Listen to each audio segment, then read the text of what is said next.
sa mabuti kayong kalalagayan ngayon at malusog na pangangatawan sa bawat tahanan ninyo ngayong gabi. Ito po ang inyong lingkod para sa ating arawan at regular na update sa ating mga kababayan dito sa lungsod, sa mga kaganapan at magaganap sa lungsod bilang sama-sama nating pakikipaglaban sa ating kalabang hindi natin nakikita, si COVID-19. Mahirap. Napakahirap. Hindi po madali. Napakaraming idinulot na samot-saring suliranin ang virus na COVID-19. Hindi lang pangkalusugan ang ibinigay sa ating problema, kundi ekonomiya ng bawat pamilyang Manileño at bawat pamilyang Pilipino at bilang isang bansa at sa mundo na rin. Na nakalulungkot ding isipin habang tayo'y naghihikahos, nahihirapan, akalain ba natin na pati ang mga makakapangyarihang bansa, lahat sila tiklop, luhod, Amerika, Inglaterra, Japan, South Korea, Europa, lahat ng sinasabi nga G8, mga matatayog na bansa, makapangyarihan, pero hindi. Tiniklop tayo lahat ni COVID-19. Kaya damandama ko rin po ang hirap ng bawat kababayan natin sa lungsod. Lalo na po yung mga nangipit. Kaya po, mga kababayan, kailangan talaga tayo ay magkakaisa. Dahil wala, tayo-tayo lang talaga ang magtutulungan. Ito po ang regular na programa na ginawa natin simula noong magkaroon tayo ng lockdown para ma-update man lamang kayo sa mga impormasyon. At isang mahalagang araw sa atin sa lungsod ng Maynila. At sa mga nanonood sa iba't ibang bahagi ng ating bansa at sa mundo. Sapagkat itong mahalagang araw na ito ay may ginawa po kami ipinasang batas sa ating lungsod na kung saan isa sa mga epekto ng kasalukuyang kinakaharap natin na suliranin tungkol sa COVID-19 ay may mga samot-saring epekto rin ito sa buhay natin at pag-uugali natin.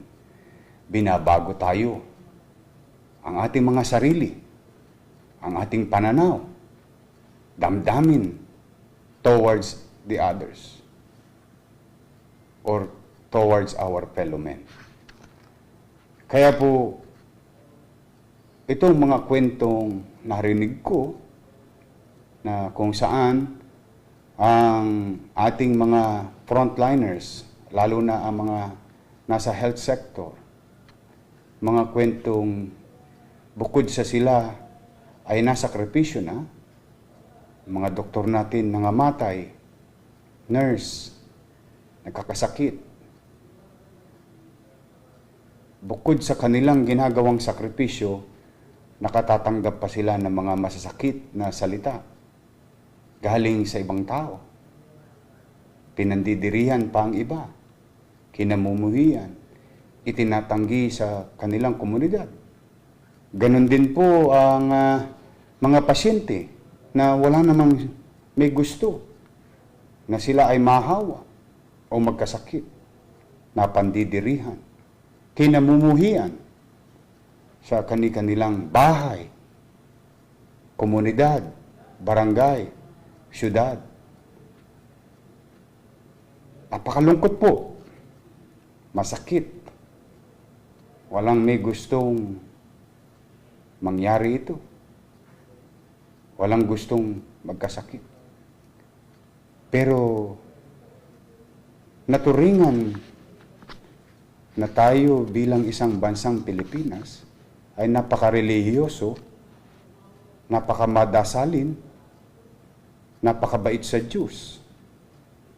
Pero nagbago ang ibang pag-uugali ng iba nating mga kababayan kung paano pakitunguhan ng maayos, na may respeto ang mga kapwa natin nalalagay sa alanganin. Wala pong importanteng buhay ngayon. Wala pong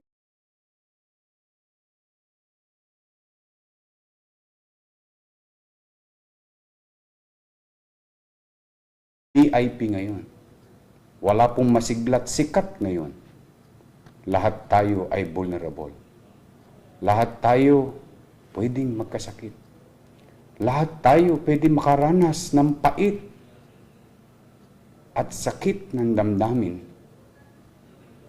Posible po lahat yan na mangyari sa atin.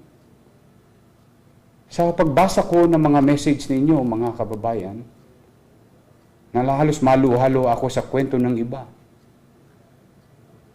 Pinagtatabuyan sa kanyang tahanan, namatayan na siya ng kanyang kapatid dahil sa COVID. Namatayan pa siya ng nanay dahil sa COVID. Siya kasalukuyang may COVID.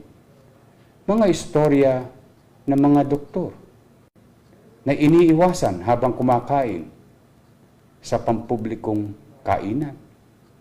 Mga nurse na umuwi sa kanilang bahay sa ating lungsod na para bang may ketong.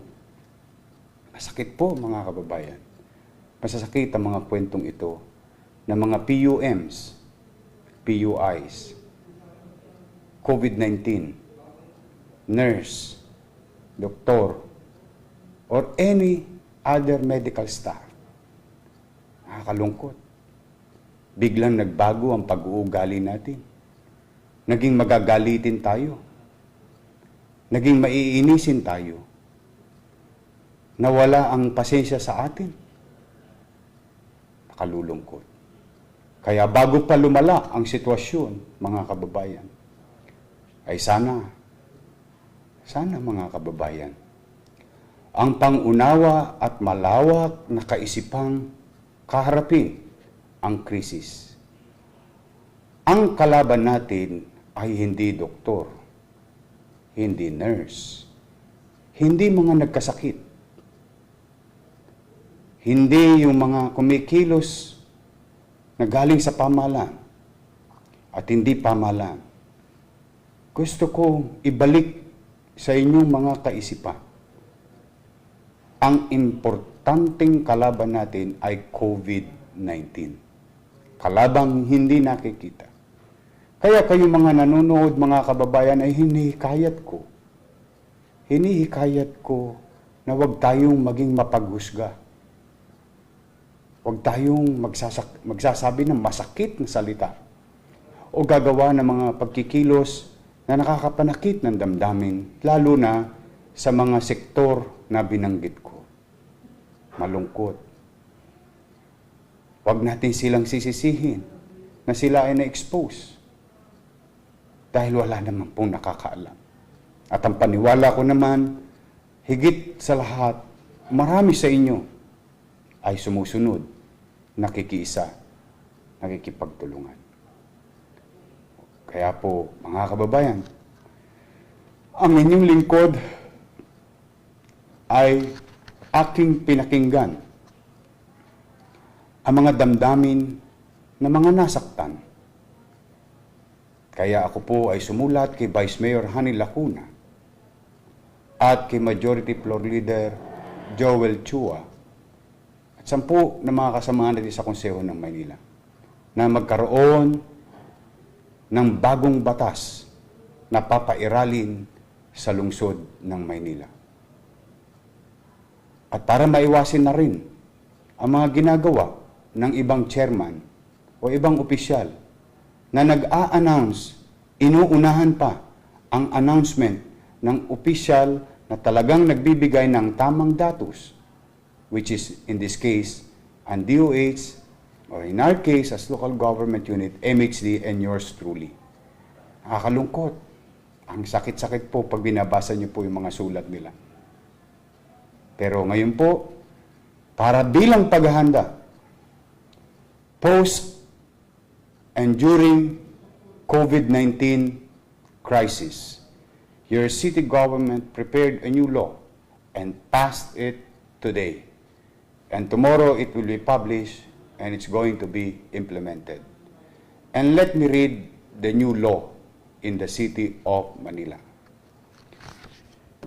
An ordinance prohibiting any person from committing any act which cause stigma, disgrace, shame, humiliation, or otherwise discriminating against a person infected under monitoring or investigation due to the COVID-19 virus, including public and private doctors, nurses, health workers, emergency personnel, and volunteers, service workers who are assigned to hospitals or other centers where the persons are being treated, and imposing appropriate penalties therein, herein otherwise known as the Anti-COVID-19 Discrimination Ordinance of 2020 sa City of Manila. Naipasa na po yan. Maraming salamat sa Konseho ng Maynila. Alam niyo po kung bakit matatapos ito. Ako po'y naniniwala at patuloy na nananalig sa Diyos. Matatapos po ito. Ano man ang hirap nito, pasasaan ba matatapos? But always remember, we're still human being. We have a heart, emotions, and feelings. We're still human being. Mahalaga na maipakita natin sa mundo, tao po tayo, hindi po tayo animal. Meron po tayong sapat na kaalaman, sapat na damdamin, sapat na karanasan. Kaya tayo naiiba sa mga hayop sa mundo. Kaya gusto ko po, darating ang oras, tayong mga Manileño ay patuloy na may paggalang sa kapwa at patuloy na iiral ang pagmamalasakit at pagmamahal sa isa't isa bilang ama ninyo sa lungsod at bilang kung maituturing na ang syudad ng Maynila ay isang tahanan at ako bilang inyong ama, hindi ko papayagan na kayo'y mag-away-away, magtalo-talo, mag-inis-inisan, dala ng krisis na ating pinagdadaanan at pinagdaanan. I want us to live normally, peacefully, with love, compassion, and understanding. And para po naman sa kaibuturan o kaalaman ng bawat isa sa inyo, ipaliliwanag ko ng masusi itong bagong batas na ito. And let me state to you, ano ang ordinance na kinikilala bilang Anti-COVID-19 Discrimination Ordinance of 2020? Ano-ano ang kadahilanan bakit nirarapat ng inyong konseho at ng inyong pamahalang lungsod na isabatas ang Anti-COVID-19 Discrimination Ordinance? A. Para labanan ng stigma na dulot ng COVID-19. Simula nang lumaganap ang COVID-19 sa bansa, marami sa mga COVID-19 na pasyente, PUIs at PUMs, mga doktor at nurse, ang napabalitang nakaranas ng diskriminasyon sa kani-kanilang mga komunidad, pati ho sa social media. Dahil sa mga kanilang asosasyon sa COVID-19. Masasabing nagkaroon ng stigma o pamamahiya o pangbubuli sa lahat ng mga pasyente ng COVID-19, PUIs at PUM. Dahil sa stigma na to, na hindi pa naman nauunawang higit ng tao, ay napilitang magtago ang iba at hindi humingi ng tulong medikal na hindi nakakatulong sa pagsugpo ng COVID-19. Nagtago sila dahil sa baka sila at makaiwas sila sa mga diskriminasyon. B.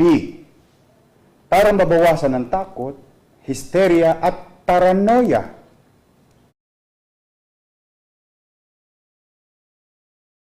Na dulot ng COVID-19. Para maiwasan natin ang paglaganap ng fake news. At ako'y hindi nagkulang simula day 1. Ang tanging hihingan nyo ng impormasyon, MHD, City of Manila, through yours truly, and DOH National Official List. Kaya nagkaroon sa mga post ng maraming pangamba ang publiko.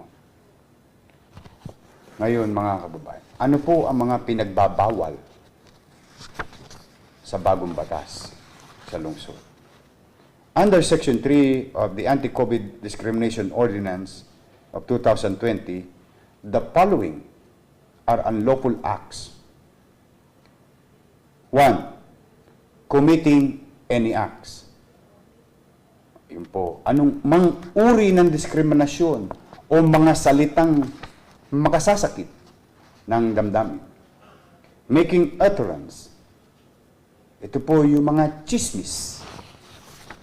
Mema. Sa salitang kolokyal. Mema sabi lang.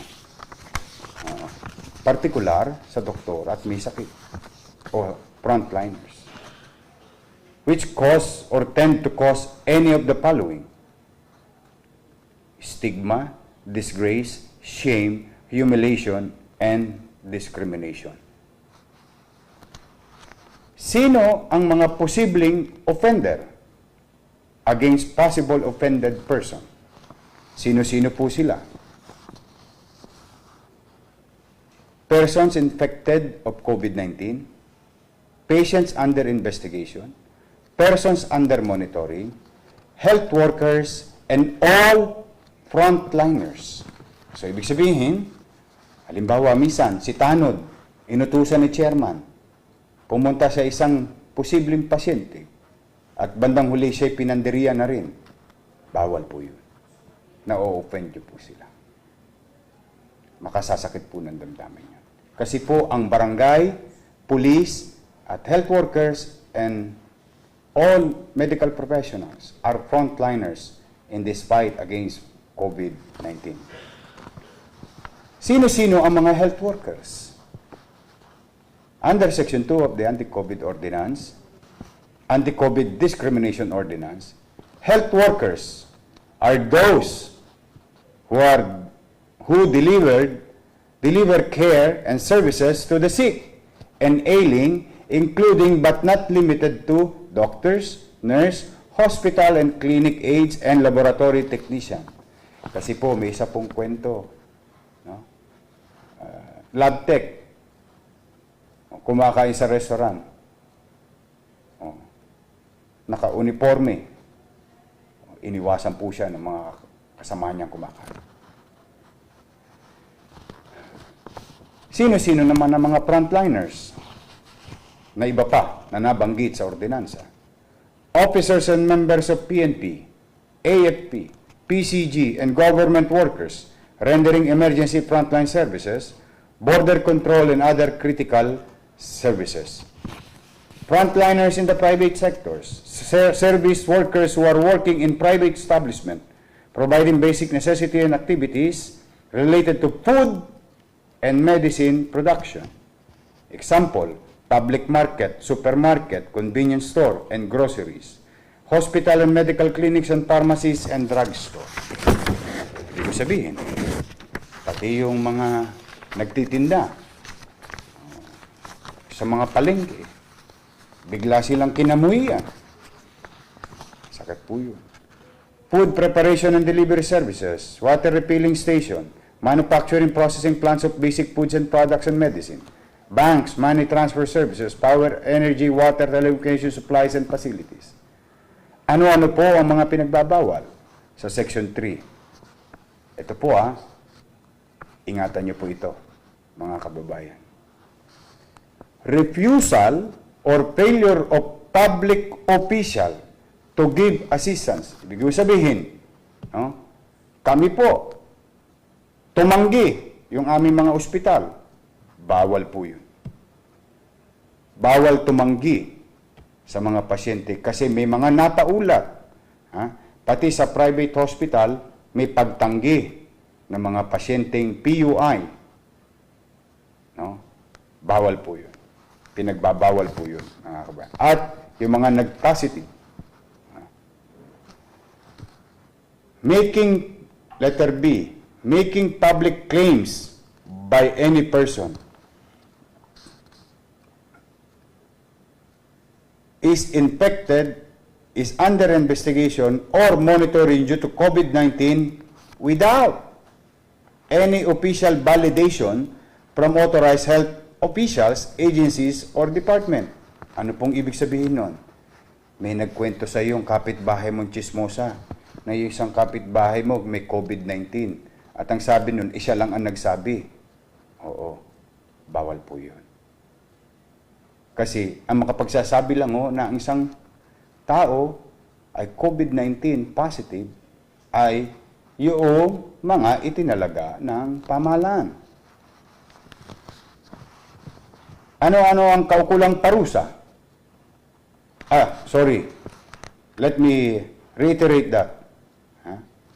This includes making unverified posts on social media in our country. So, ibig sabihin, hindi mo naman kinuwento, hindi mo chinismis, pinost mo naman. Inakusahan mo at sinabi mo yung isang tao ay PUI o COVID positive without official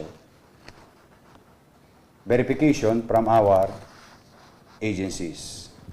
Kaya po, mag-iingat po, Kasi may nakikita ako, meron pang isang barangay chairman, kinandado yung buong bahay noong pamilya na isa sa nag-positive.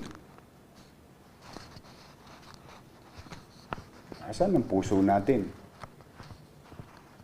Pwede naman natin silang i-monitor. Tapos, pagkakalandakan ninyo. You create anxiety. Hintayin ninyo ang impormasyon ng national government o local government. Hindi yung kayo-kayo lang ang mag-uusga. Maaari ko kayong makulong 1 day to 6 months maximum or penalties of 5,000 pesos. Mapapansin niyo po, una po ang pagkakakulong o bago penalty. Yan po yung discretion na ng So mga kababayan, yan po ay isang mahalagang batas na gusto ko, bagamat hirap na hirap tayo ngayong lahat. Bagamat talagang very challenging kasi wala pong nakapaganda rito. Inuulit ko, matatayog na bansa, tiklop. Dito po sa kinakalaban nating COVID-19, walang presidente, walang vice-presidente, walang senador, walang sekretary, walang gobernador, walang mayor, vice-gobernador, board member, walang opisyal ng gobyerno ang kayang magbigay ng akmang at tamang solusyon sa ating kinakarap. Yan ang katotohanan. Huwag na kayong lumayo. Kung hanapan nyo ng pagkukumpara, tingnan nyo ang mga matatayog na bansa. Tiklop sila. Tayo pa kaya?